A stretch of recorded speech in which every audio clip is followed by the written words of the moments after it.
गिरिडीह पचम्बा के जरीडी में बनने वाले मेडिकल कॉलेज के डीपीआर का प्रेजेंटेशन बुधवार को डीसी ऑफिस स्थित सभागार में संपन्न हुआ। इस प्रेजेंटेशन कार्यक्रम में गिरिडीह विधायक सुदिव्य कुमार सोनू, गांधी विधायक कल्पना मुर्मू सोरेन, डीसी एनपी लकड़ा, झारखंड मुक्ति मोर्चा के जिलाध्यक्ष संजय सिंह मुख्य रूप से उपस्थित थे। इस मौके पर गिरिडीह में बनने वाले इंजीनियर कॉलेज का डीपीआर प्रोजेक्ट को प्रेजेंटेशन के माध्यम से दिखाया गया। कैसे कॉलेज बनेगा, इसकी सारी रूपरेखा बताई गई। इस बाबत सुदिव्य कुमार सोनू ने कहा कि जरीडी में 35 एकड़ जमीन में इंजीनियर कॉलेज बनने जा रहा है। यहाँ गिरिडीह के लिए बहुत बड़ी और खुशी की बात है। बताया गया कि 2 साल में कॉलेज बनाने का लक्ष्य निर्धारित किया गया। कॉलेज बनने के बाद पहले साल 360 और चौथे साल तक 1200 से 1500 स्टूडेंट 5 फैकल्टी में पढ़ाई कर पाएंगे। कल्पना मुर्मू सोरेन ने कहा कि आज की इस प्रेजेंटेशन में कॉलेज की पूरी रूपरेखा बताई गई। ऑडिटोरियम, क्लासरूम, शिक्षकों की बैठने की जगह और सभी प्रकार की चीजों को दिखाया गया। कहा कि झारखंड में इंजीनियरिंग कॉलेज खुलना, गिरिडीह में कॉलेज शुरू हो जाने के बाद इंजीनियरिंग की पढ़ाई करने वाले छात्र छात्राओं को सहूलियत होगी। आज गिरिडीह खास करके पचम्बा के लिए बड़ा महत्वपूर्ण दिन है कि माननीय मुख्यमंत्री हेमंत सोरेन जी के सहयोग से गिरिडीह के इंजीनियरिंग कॉलेज को जो मंजूरी मिली थी, उस मंजूरी को आज चरितार्थ करने का समय आ चुका है। आज डीपीआर का प्रेजेंटेशन हुआ। एक देश के स्तर का एक कॉलेज के निर्माण की प्रक्रिया का शुभारंभ हो रहा है और कल के डेट में हम लोग ये उम्मीद करेंगे कि यह कॉलेज अगर बनता है तो गिरिडीह का नाम भी शिक्षा के हब के तौर पर जाना जाएगा। और जिस तरीके का प्रेजेंटेशन किया गया वो बड़ा स्तरीय प्रेजेंटेशन था और लगभग पहले वर्ष में 360 बच्चों के एडमिशन के साथ ही चौथे साल तक इस इंजीनियरिंग कॉलेज का स्ट्रेंथ जो है लगभग वो 1250 से 1500 के बीच होगा। प्रति वर्ष इंजीनियरिंग की 5 फैकल्टी में लोग निकलेंगे और मैं ये उम्मीद करता हूँ कि इसको जल्दी से जल्दी धरातल पर लाकर गिरिडीह के बच्चों को गिरिडीह में इंजीनियरिंग करने का मौका हम लोग दे पाएँ, यही हम लोगों का प्रयास है। ये जरीडी में ये जरीडीह में हो रहा है। जरीडीह जहाँ सरजेसी बोस यूनिवर्सिटी हम लोगों के लिए प्रस्तावित है, उसी के बगल के प्लॉट में 35 एकड़ ज़मीन इसके लिए दी गई थी, जिस पर ये पूरा का पूरा डीपीआर बना है।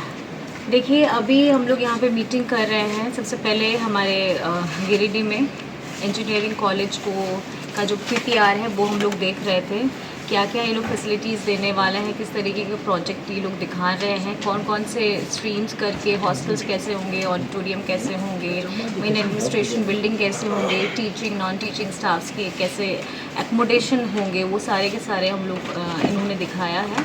और हम लोगों ने इनसे बहुत सारे सवाल भी किए हैं। और ये मीटिंग के साथ साथ मुझे लगता है झारखंड में अगर ये कार्यक्रम बहुत अच्छे तरीके से समय पे चलता है, क्योंकि 2 साल का समय है और इंजीनियरिंग कॉलेज झारखंड में खोलना एक बहुत ही महत्वपूर्ण भी है, क्योंकि हमारे बच्चे जितने यहाँ पे हम लोग स्कूली शिक्षा में हम लोग अपने बच्चों को मजबूत बना करके आगे बढ़ाने का काम कर रहे हैं। और जैसे मैं क्षेत्र भी घूम रही थी तो बहुत सारे बच्चे ये भी बोल रहे थे कि अच्छे कॉलेजेस होने चाहिए, कि हम लोगों को पढ़ना है। कोई मुझे बोला कि पत्रकार बनना है, किसी को बोल रहा है कि मुझे इंजीनियर बनना है। तो मुझे लगा कि अगर ये मुझे पहले पता होता कि यहाँ पे आने से पहले, तो मैं उस बच्चे को बहुत अच्छा जवाब दे सकती थी कि आप इंजीनियरिंग अब आपके गिरिडीह में ही अब हम खोलने का तैयारी करने जा रहे हैं। तो कहीं ना कहीं हमारे छात्रों के लिए और उनके भविष्य के लिए बहुत बड़ा मील का पत्थर साबित होने वाला है। और साथ में मिल करके हमारे गिरिडीह के विधायक जी भी हैं, यहाँ के डीसी साहब भी हैं, और हम लोगों ने ही प्रोजेक्ट को देखा और समझने को कोशिश किया है और साथ में लेके भी जा रहे हैं, जो हम लोग आगे थोड़ा और चर्चा भी करेंगे कि क्या चीज़ें और इसमें हम ऐड कर सकते हैं। और साथ ही साथ क्योंकि इन्होंने, आप लोगों को पता ही है, पूरे झारखंड में सभी ज़िला में हमारे झारखंड मुख्यमंत्री मैया सम्मान योजना का कार्यक्रम चल रहा है। इसमें आवेदन भरे जा रहे हैं और कितने आवेदन आए, क्या हुआ, क्योंकि आप लोगों को पता है कि कुछ नया योजना आया है। टेक्निकल हमारे वहाँ पे थोड़ा सा दिक्कत हो रहा था, सर्वर डाउन हो रहा था। तो बहुत सारी मीटिंग्स के बाद अभी शाम को मुझे लगता है जो अभी खबर आ रही है, एक नया SOP भी आने वाला है। और हमारे यहाँ पे कितने अभी 18,000 हमारे 700 करीब 50 हम लोगों के अभी हुए हैं, लेकिन जो आदेश आया है ऑनलाइन के साथ साथ ऑफलाइन के भी इसमें तरीके से सब आवेदन लिए जाएंगे। और 21 वर्ष से 50 वर्ष की जो हमारी महिलाएं हैं उन लोगों को इनसे जोड़ा जा रहा है। प्रतिमाह 1000 रुपये और साल का 12,000 रुपये उनको मिलेगा। और कहीं ना कहीं मैं ये समझती हूँ कि एक राज्य में हम लोग हर एक वर्ग के लिए हमारे माननीय मुख्यमंत्री जी ने योजना बनाई थी। और ख़ास करके ये जो हमारी मैया सम्मान योजना आई है, ये झारखंड के लिए बहुत एक मील का पत्थर साबित होने वाली है उन महिलाओं के लिए जो छूट जा रही थी कहीं ना कहीं।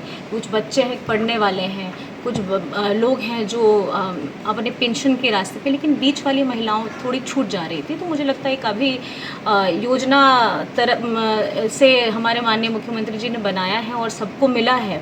और हम जो तारीख है कि 10 तारीख था, वो ऐसे नहीं, वो आगे भी बढ़ जाएंगे। तो इन बातों को, जानकारी को बाकी लोगों को भी ज़रूर बताइएगा कि राशन कार्ड का इशू आ रहा है। हाँ जी, आपको राशन कार्ड का इशू का कोई दिक्कत नहीं आने वाला है, इसलिए क्योंकि अभी जो नया SOP आपको कुछ आधे घंटे में मिल जाएगा। मुझे लगता है जो खबर आ रही है हम लोग को, उसमें राशन कार्ड की दरकार नहीं होने वाली है। और इस योजना का मतलब ही है कि कम कागज में हमारी जितनी महिलाएं हैं 21 से 50, उनको सबको जोड़ना और वो इस योजना का फ़ायदा ले सके, यही प्राथमिकता है, यही हमारे माननीय मुख्यमंत्री जी की सोच है। तो मुझे लगता है हम लोग सबको मिल करके, और वो भी दिन रात लगे हुए हैं, और हमारे चीफ सेक्रेटरी होकर के हमारे DC साहब, सारे ज़िला में इन लोगों की लगातार मीटिंग भी हो रही है। और बहुत अच्छे सब लोगों ने सुझाव दे करके इसमें जो तकनीकी दिक्कत आ रही थी उसको बहुत सरल तरीके से समाधान दिया गया है। और मुझे नहीं लगता कि अब किसी को तकलीफ होगी। अब हम ज़्यादा से ज़्यादा आवेदन भी ले पाएंगे और सब इस योजना का लाभ सब किसी को दे भी पाएंगे। तो मैं यही चाहती हूँ कि आप इस जानकारी को सब लोगों को पहुँचाएँ। और ये भी कहना चाहूँगी आप लोग के माध्यम से कि सब महिलाओं को कि ये फॉर्म निःशुल्क है। बहुत बातें आ रही थी, ये फॉर्म निःशुल्क है, आप कृपया करके बिचौलियों से बचिए। बोड़ो दुर्गा मंडप के पीछे स्थित जीवन धारा नर्सिंग होम में आयुष्मान योजना के तहत गोल्डन कार्ड धारियों का मुफ्त में बच्चेदानी का ऑपरेशन, अन्य रोग, हर्निया, गोल ब्लैडर, पथरी, अपेंडिक्स के अलावा कई तरह के ऑपरेशन की सुविधा उपलब्ध है।